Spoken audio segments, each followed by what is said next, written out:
at Chimpanzee Sanctuary Northwest. We have 6 females and 1 male. We have got Jody, Jamie, Annie, Missy, Foxy, Burrito, and Negra.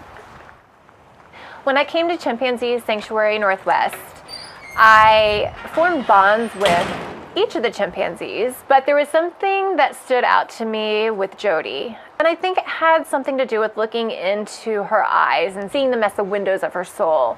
I felt something very deep, something that really connected me to her. And I realized at that moment that there were so many other Jodies that had this sorrowful and really touching story, and they all need the opportunity to come to Sanctuary.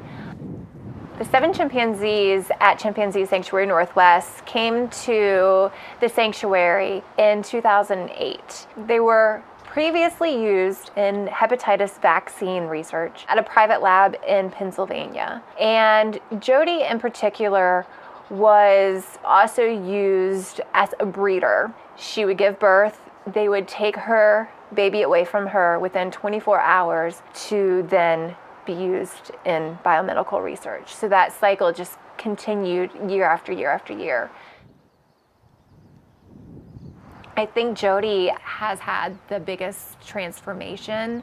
She was very pale, very little hair, very distrustful of humans, to now being this beautiful female chimpanzee that likes to interact with others, who is engaged, is very nurturing, is amazing to see. It really is a testimony to forgiveness.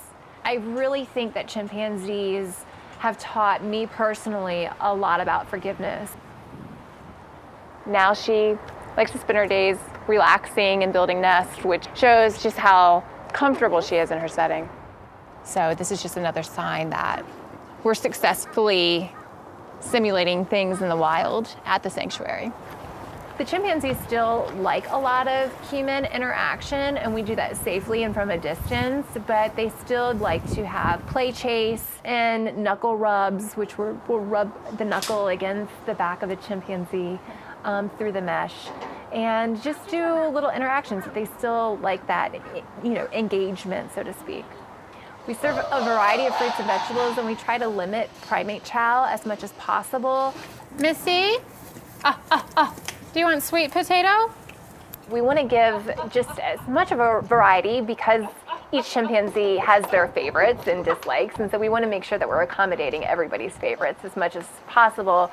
But we also want to make sure that they're getting a well-balanced, nutritious diet. And one more.